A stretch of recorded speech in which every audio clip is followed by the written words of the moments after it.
Shalom, everyone.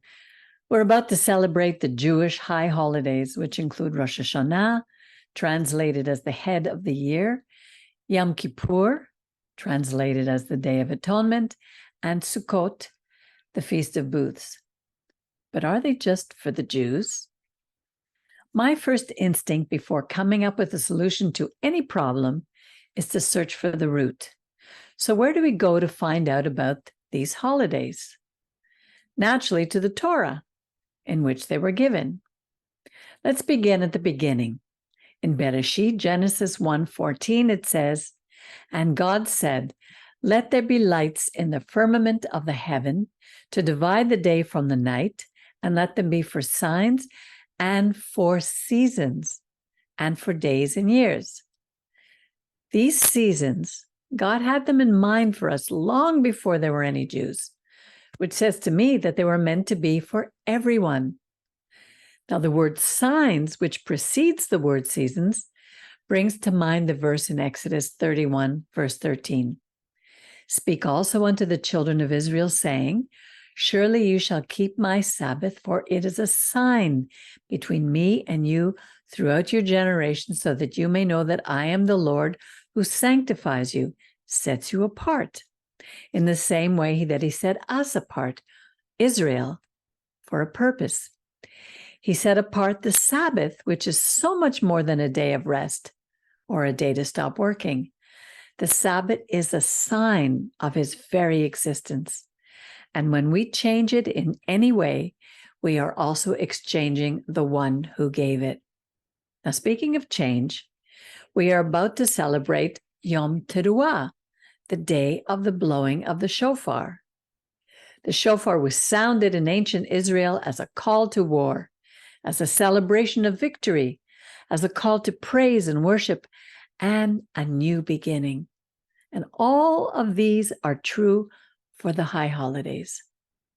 It's sad for me that our sages changed the name Yom Teruah to Rosh Hashanah, which means the head of the year, because the Torah says in Exodus, Shemot 12, verse 2, this month, and he was referring to the 10th month of the year, Nisan or Aviv, shall be to you the beginning of months. It shall be the first month of the year to you. This was in spring at the time of Pesach, pointing to our delivery from bondage and a new beginning. Now that sounds to me more like the new year. It also makes much more sense because it falls at a time when new life appears after a long, hard winter for so many of us. I won't delve into Yom Kippur, the day of God's covering, when it was changed from a day of feasting to a day of fasting, or Sukkot with its added days. It's frustrating for me because he told us clearly in Deuteronomy 4, verse 2, "You shall neither add nor take away anything from the word which I command you." We are taking his name in vain, and then we wonder why we suffer. We can turn to God every day, do teshuvah, to ask for forgiveness for what we have done to displease him and our fellow man, and to begin again. But these festivals were meant to show us how important it is for us to go to him as a community when we would come together to eat, to rejoice, to give thanks for his provision, to know that we are not alone. Our society is suffering today because so many people are isolated, living outside community. I don't know about you, but when the long winter is over, and the buds begin to appear on the trees, and the spring flowers appear, the irises, the crocus, the gladiolas, the tulips peek their heads out of the ground after the frost disappears, I rejoice, especially because I'm in community. We can rejoice together. God never asked us to be so painstaking about the man-made rules and regulations attributed to these festivals. So much so that we become discouraged and abandon him. We forget the God of Abraham, Isaac, and Jacob, none of whom, by the way, were Jews, nor were their wives. They were people who heard the call to leave their gods and we're learning to trust the one God of the universe. That is the secret. That is the root, the key to solving all the problems that we face on this beautiful gift of a planet. Let's stop changing the word of God to fit our needs. Let's read what he told us in the written Torah that he gave to Moses. By the way, I do that every Wednesday night. If you're interested, let me know. His 10 commandments are our constitution. They may be simple, but they are not easy to do. It requires constant searching of our hearts to choose right from wrong and then to do it. It's far easier to follow the masses than to think outside the box, but it's not impossible. It's far easier to simply join the crowds who wish each other L'shana tova u'matuka or tikatevu. I ask myself, why don't I just be like the multitudes who say, may our names be written down for a good and sweet year. People want to hear only good things, sweet things, because life can be bitter enough. But why is it bitter? It's bitter because we changed God's words.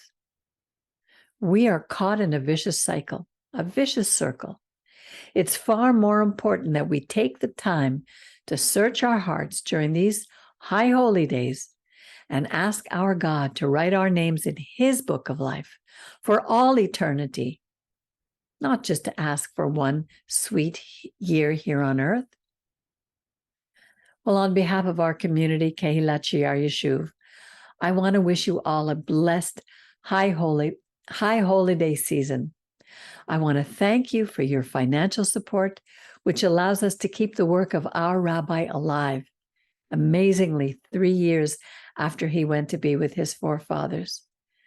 Thank you for continuing to read and listen to our teachings each week, and please don't hesitate to share them.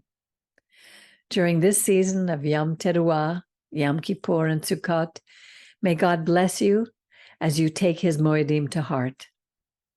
Our prophet Zechariah in chapter 14:16 tells us, all those who survive out of all those nations that came up against Jerusalem shall make a pilgrimage year by year to bow low to the supreme God of hosts and to observe the Feast of Booths.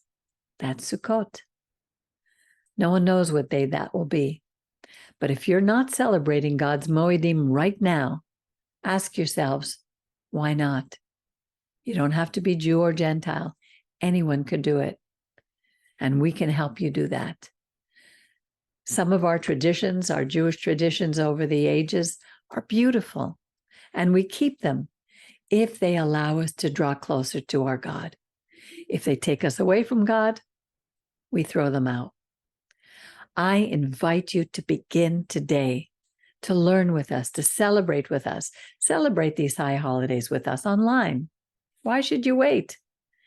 Here are the days for our main services. If you send me an email, I'll be happy to send you a Zoom link.